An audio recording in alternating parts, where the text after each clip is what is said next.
त्याबद्दल आज बोलणार. तर आधी किती जण इथे वापरतात नियमितपणे? किती हात? सो आता राहिलेले जे हात आहेत ते कसे वर करता येतील याच्यासाठी आपण सेशन करूया. आणि जे लोक वापरत आहेत ते आयुष्यभर नियमित कसं वापरतील है ना, याच्यासाठी आपण बोलूया. तर सगळ्यात पहिलं, बऱ्याच वेळेला आपण खायचं काय याच्यावर जोरदार चर्चा असते नाही का. मग व्हेज असेल, नॉन व्हेज असेल, निरनिराळ्या रेसिपी असतील, डिशेस असतील, याच्यावर जोरदार चर्चा असते.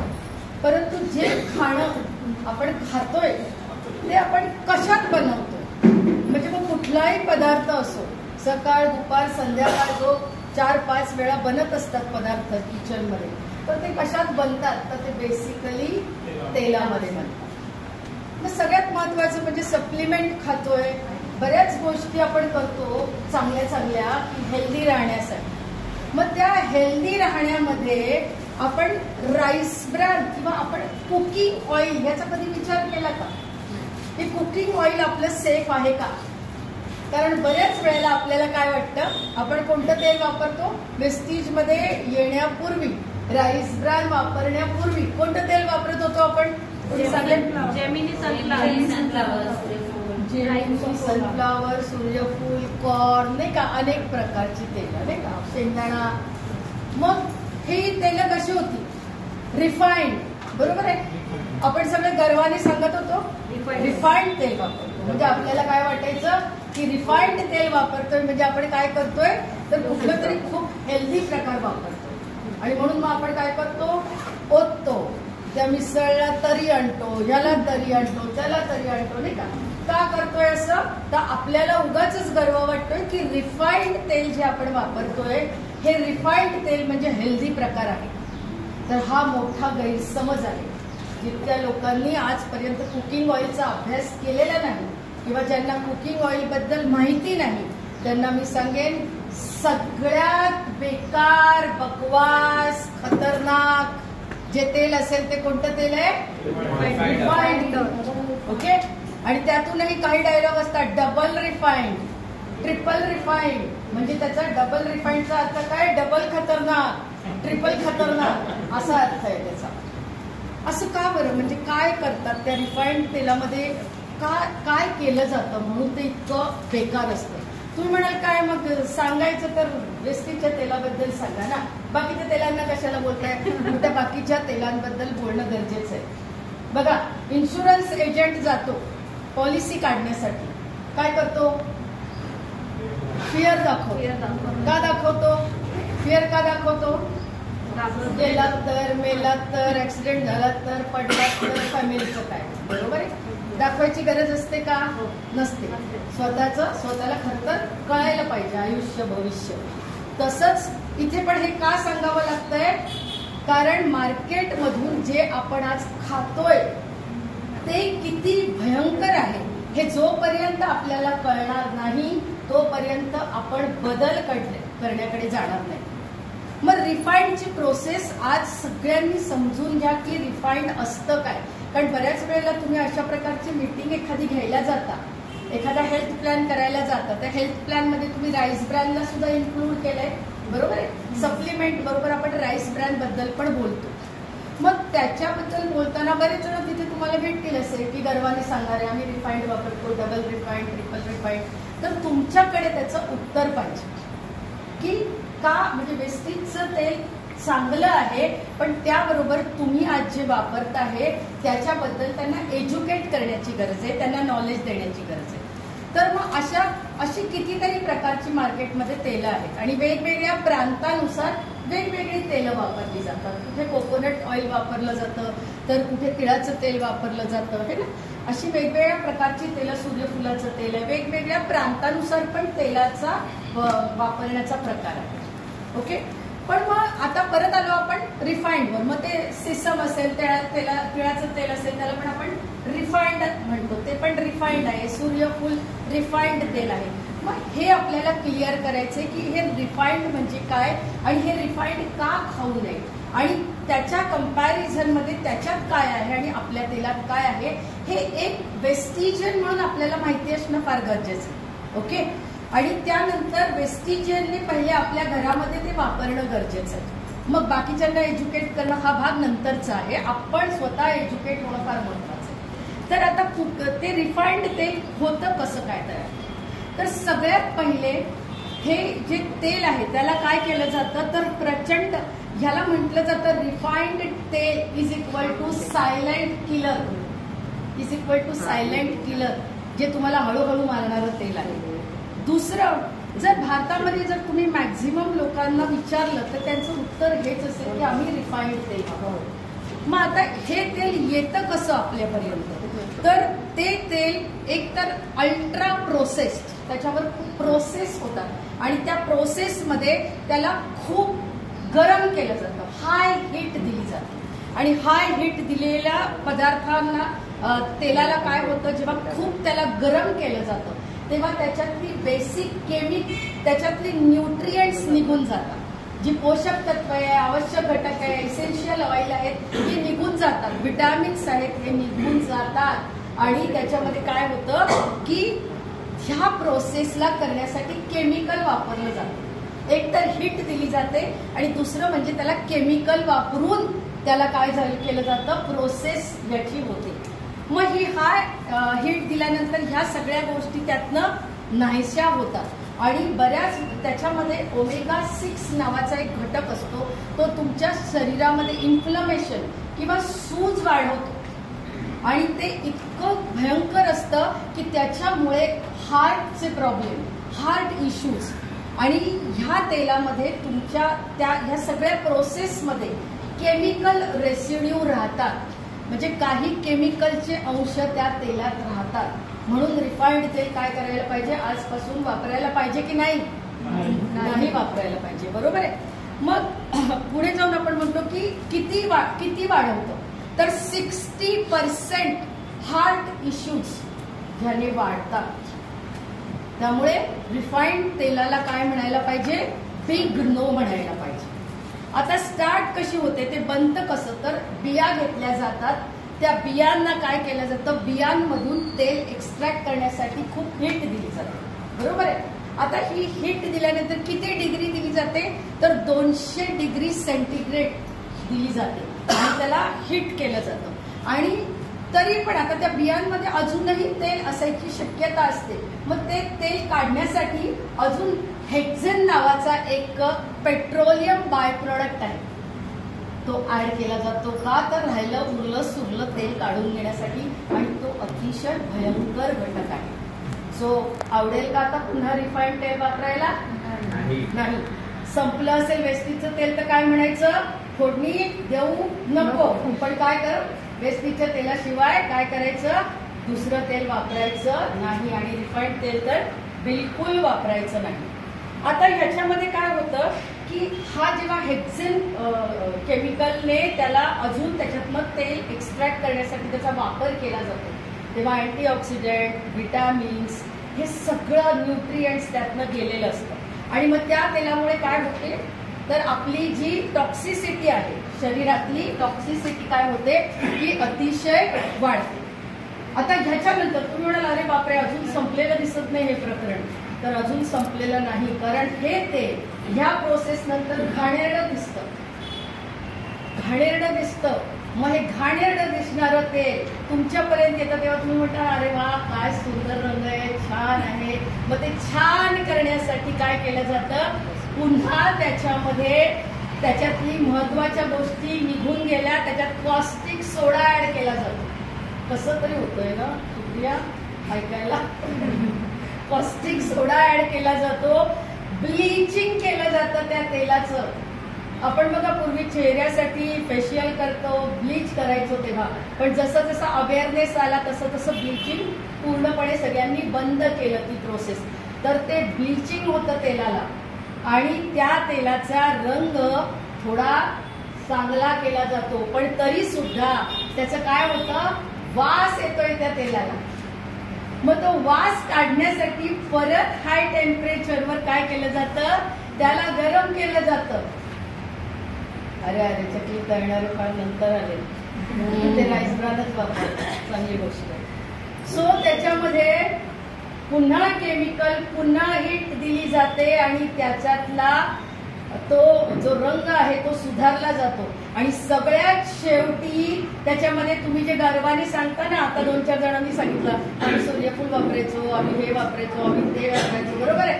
म्हणजेच काय, तेल सगळ्यांचं सारखंच, तेल सगळ्यांचं सारखंच ह्याच प्रोसेस मधून जात आहे आणि ऍट द एंड शेवटी याच्यामध्ये सनफ्लावरचा फ्लेवर, तिळाचा फ्लेवर, हे फ्लेवर ऍड केले जातात. म्हणून कोणालाही गर्व वाटायला नको की माझंच तेल बेस्ट, माझंच तेल बेस्ट. सगळी तेल एकाच मुशीतून येत आहेत आणि त्याला फक्त फ्लेवर दिला जातो.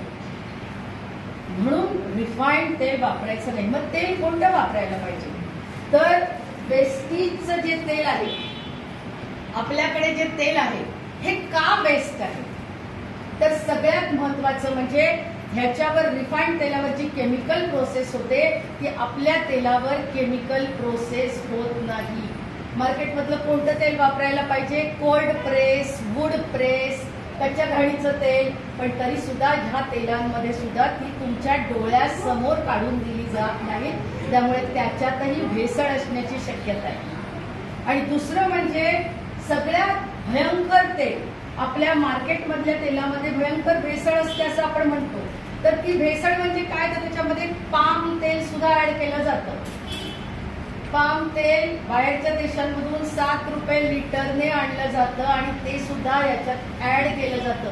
नाही तर सांगा बघून मला की शेंगदाण्याचं तेल, जर शेंगदाणा 150-200 रुपये आहे तर त्याचं तेल तुम्हाला कसं काय 100-150 मिळतं. त्यासाठी तुम्हाला 3-1 किलो शेंगदाणा पाहिजे, त्याच्यानंतर त्यातनं एखादा किलो तेल निघालं पाहिजे की नाही. मग ते स्वस्त कसं मिळतं, मग स्वस्त मिळतं म्हणजेच त्याच्यात काहीतरी ऍडिशन झालेलं असतं जे खूप लो क्वालिटीचं असतं. म्हणून रिफाईंड तेलाला काय म्हणतात, तर that is one of industrial product आहे. ते खाण्याचं तेल नाहीये. सो आपलं तेल सगळ्यात महत्वाचं म्हणजे फिजिकली रिफाईंड आहे. आणि हे कशापासून बनलंय, तर ब्राऊन राईस असतो. ब्राऊन राईस बघा साऊथ इंडियन लोक बऱ्याच वेळा खातात.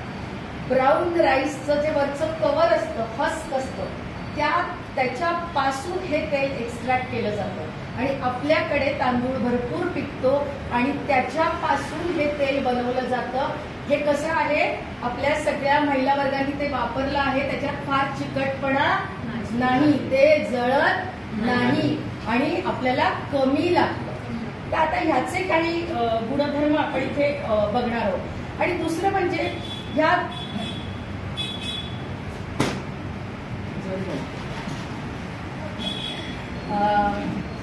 आता थोडस तुम्हाला आपल्या तेलाविषयी काही गोष्टी सांगणं गरजेचं आहे, कारण हे आहे तांदळाच्या कव्हर पासून, म्हणजे ब्राऊन कव्हर पासून बनवलेलं तेल. आता सगळ्यात पहिलं म्हणजे हे फिजिकली रिफाईंड आहे. ओके, फिजिकली रिफाईंड असल्यामुळे फायदे काय आहेत, तर ह्याच्यामध्ये कोणत्याही प्रकारचे जे फ्री फ्रॉम फॅटी ऍसिड, याच्यामध्ये कोणतेही हार्मफुल फॅटी ऍसिड्स नाहीयेत आणि त्याच्यामुळे ते काय होतं, तर ह्याच्यामध्ये केमिकल रिफायनिंग होत नाही, फिजिकल प्रोसेस याच्यावर होतो. So wood press, physically refined तेल, मेकॅनिकल प्रोसेस, ह्या सगळ्यातून आलेलं तेल नेहमी उत्तम तेल असतं. सो आपलं तेल आहे का, सो सगळ्यांच्या लक्षात राहील का, सगळ्यात पहिला गुणधर्म काय आपला, तर फिजिकली रिफाईंड तेल आहे. दुसरी गोष्ट काय आहे, तर आपलं तेल जे आहे हे फूड फॉर्टिफिकेशन, म्हणजे F+ लोगो आहे, ह्या F+ लोगो आहे की नाही. मग याचा अर्थ काय, कधी समजून घेतला की F+ लोगो म्हणजे त्याच्यामध्ये व्हिटॅमिन ए आणि व्हिटॅमिन D2 हे काय घातलेले आहेत, व्हिटॅमिन्स ऍड केलेले आहेत. त्यामुळे हार्ट इश्यूज काय होतात, जर हार्ट साठी त्रास होत असेल तर ते काय त्रास कमी होतात. ओके, न्यूट्रिएंट्स तुमचे त्याच्यामध्ये राहतात. त्यानंतर याच्यामध्ये काय आहे, तर गॅमा ओरायझोनॉल कुठे लिहिलेलं आहे, बरेच वेळा आपल्याला माहित नसतं, इथे लिहिलेलं आहे हिरव्या लोगो मध्ये, हे असं प्रिंट केलेलं आहे, गॅमा ओरायझोनॉल. आता हे काय करतं, तर ह्याच्यामुळे काय होतं की अँटीऑक्सिडंट ऍड केलेले आहेत आणि कोलेस्ट्रॉलला कमी करण्यासाठी हे काम करतात. आता तुम्ही म्हणाली बाटली अशी रिकामी का आणली? कारण मी चिंचवडवरून मेट्रोने आले, त्याच्यामुळे एवढी बाटली भरून मी आणू शकले नाही. मी थोडं तेल असलेलं आणि तुम्हाला दाखवण्यासाठी बॉटल आणली, नाहीतर त्याच्यावरनं काही जण म्हणतील. गॅमा ओरायझोनल मुळे तुमची स्किन चांगली राहते, तुमचं लिव्हर चांगलं राहतं, तुमचं कोलेस्ट्रॉल जे आहे ते बॅड कोलेस्ट्रॉल कमी होतं, अँटीऑक्सिडंट ऍड होतात. म्हणजे तेल कसं आहे? एक नंबर आहे तेल. वापरायला पाहिजे. कशापासून कशापर्यंत वापरायला पाहिजे? अगदी दिव्याच्या तेलापासून ते खाण्यापर्यंत तेल वापरायला पाहिजे. आणि ह्याच्यानंतर आपल्याकडे काय काय लिहिलेलं आहे बॉटलवर? किती जणांनी वाचलंय? अजून त्याच्यामध्ये काय आहे सांगा बघू. तर प्रिझर्वेटिव्ह फ्री आहे. ह्याच्यामध्ये प्रिझर्वेटिव्ह आहेत का? तर हे तेल प्रिझर्वेटिव्ह फ्री आहे. कुठे लिहिलंय याच्यावर? इथे लिहिलंय, हिरव्या लोगोत लिहिलंय की प्रिझर्वेटिव्ह फ्री आहे. म्हणजे ह्याच्यामध्ये कोणत्याही प्रकारचे काय प्रिझर्वेटिव्ह घातले का? तेल टिकण्यासाठी, शेल्फ लाईफ वाढण्यासाठी. आणि जिथे जिथे आता पॅकेज फूड आहे, या पॅकेज फूडवर तुम्ही जर नीट वाचलं असेल तर त्याच्यामध्ये ट्रान्स फॅट असतात. आणि आपल्याला सगळ्यात महत्वाचं म्हणजे आपलं तेल जे आहे हे ट्रान्स फॅट फ्री तेल आहे. आता तुम्ही म्हणाल अरे बापरे, कुठे लिहिलंय? इथे सेंटरला लिहिलंय ट्रान्स फॅट फ्री. आता ट्रान्स फॅट फ्री म्हणजे काय? तर ट्रान्स फॅट म्हणजे काय हे समजून घेणं अत्यंत गरजेचं आहे. इतकं ते भयंकर आहे. आता तुम्ही जर मार्केटमधनं मुलांना कुरकुरे, चिप्स, वाटेल ते जे पदार्थ पॅक फूड आणता त्याच्यावर तुम्ही वाचणं गरजेचं आहे की त्याच्यामध्ये काय लिहिलंय. तर त्याच्यामध्ये रिफाइंड तेल किंवा व्हेजिटेबल ऑइल असं लिहिलेलं असेल किंवा हायड्रोजनेटेड व्हेजिटेबल ऑइल लिहिलेलं असेल तर हे खूपच भयंकर आहे. आणि ते जर ट्रान्सफॅट त्याच्यामध्ये असते तर त्याचं वर्णन असं केलंय की सबसे बेकार वाला फॅट, सबसे बेकार वाला फॅट ट्रान्सफॅट. मग आपलं ऑइल काय आहे? Trans fat free. राहील लक्षात? म्हणजे आतापर्यंत आपण काय काय म्हणजे काय काय बोललो त्याच्याबद्दल? प्रिझर्वेटिव्ह नाही, गॅमा ओरायझोनल आहे, ट्रान्सफॅट फ्री आहे. त्यानंतर काय अजून काय? Physically refined, F logo, physically refined. बरोबर आहे. तर आता ह्या ट्रान्सफॅटमुळे काय काय होऊ शकतं? तर त्याच्यामधल्या त्या ट्रान्सफॅटमुळे कॅन्सर, डायबिटीज, ओबेसिटी असे अनेक प्रकारचे आजार ट्रान्सफॅटमुळे होतात. मग आपलं तेल सुरक्षित आहे का? ट्रान्सफॅट फ्री आहे ना. सो खूप महत्वाचं आहे. आणि हे तेल काय करतं? जर ट्रान्सफॅट असलेलं तेल जर तुम्ही वापरत असाल तर ते तुमच्या धमण्या आहेत, आर्टरीज आहेत, ज्या नाडी आहेत त्याच्यामध्ये प्लाक निर्माण करतं आणि हार्ट अटॅक येण्याचं मेन कारण ते असतं. सो आता आपल्याला जे ऐकायला मिळतात की सतत येणारे हार्ट अटॅक्स वेळी अवेळी किंवा ज्यांची वय नाहीये जाण्याची, त्यांचं सुद्धा ती लोक जी जात आहेत ती बिकॉज ऑफ ट्रान्सफॅट असलेल्या कशामुळे? तेलामुळे. आणि हे तेल आपण दिवसातून किती वेळा वापरतो? नॉर्मली 4-5 पदार्थ घरात बनत असतात, त्याच्यात ऑइल वापरलं जात असतं. सो आज आपल्याला हे तेल महाग वाटत असेल तर हे लक्षात घ्या की हे जे तुम्ही 30, 40, 50 रुपये वाचवायच्या मागे आहात, ते 30, 40, 50 रुपये आज जर वाचवले, आता समजा तुमचं लाईफ आहे 50 वर्षाचं इथून पुढचं, तर 50 वर्ष गुणिले 12 करा आणि 12 गुणिले 50 रुपये करा वाचवले. ओके. तर ते काही मायनर लाखात येतात. पण जेव्हा तुम्ही हार्ट अटॅक येऊन डॉक्टरकडे जातात तेव्हा ते तुमच्या घरातल्यांकडनं लिहून घेतात, आम्ही जबाबदार नाही, गेला तर गेलो आणि जेवढे पैसे तेवढे सगळे घेऊन या, त्याच्याशिवाय ऑपरेशन करणार नाही. मग हे परवडतंय का? 50 रुपये वाचवणं परवडतंय? म्हणजे मर करून 50 सेव्हिंग करता तुम्ही आणि ते सेव्हिंग एका सहीमध्ये डॉक्टरांना देऊन टाकता, दान करता. बरोबर आहे. सो हे ह्याच्यामध्ये पैसे वाचवायला जाऊ नका. आणि दुसरी गोष्ट म्हणजे याची किंमत किती असली तरी याची लॉन्चिंग कॉस्ट, म्हणजे हे तेल जेव्हा एक वेस्टिजियन घरात आणतो तेव्हा ते ऍब्सोल्युटली निम्म्या किमतीला पडतं. कसं काय? तर आपण जेव्हा एक वस्तू घरात आणतो तेव्हा काय होतं, 15 ते 20% डिस्काउंट मिळतो, 10% वस्तू फ्री मिळतात. त्याच्या व्यतिरिक्त काय होतं, आपल्याला बोनस मिळतो, 5 ते 16% बोनस मिळतो आणि कन्सिस्टन्सी बेनिफिट आहे तो 20% मिळतो. बरोबर आहे, 5व्या महिन्यातला. मग झाला किती हा 25-50% फायदा झाला की नाही? मग तरी सुद्धा तेल वेस्टिजियन साठी सुद्धा महाग म्हणायचं का? नाही. बरं, कच्च्या घाणीचं तेल स्वस्त आहे का मग मार्केटमध्ये? आणि तो देतो का तुम्हाला तुमच्या डोळ्यासमोर शेंगदाणे दळून आणि त्याचं तेल काढून? नाही. म्हणूनच हे तेल जे आहे हे सेफ तेल आहे.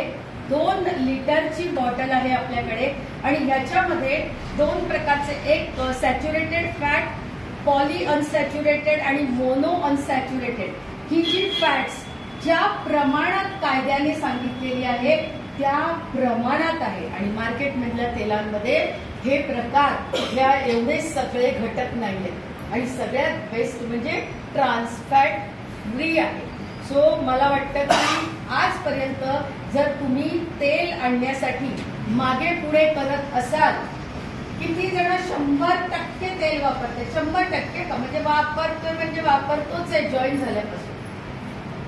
बघा, तरी सुद्धा काही जे हात खाली आहेत त्यांनी हे लक्षात घ्या की आपण ही धोक्याची घंटा आहे जर अजूनही आपण वेस्टीजचं तेल बदललेलं नसेल तर. त्यानंतर हे तेल जळत नाही कारण ह्यांच्यामध्ये अँटी फोमिंग एजंट आहे.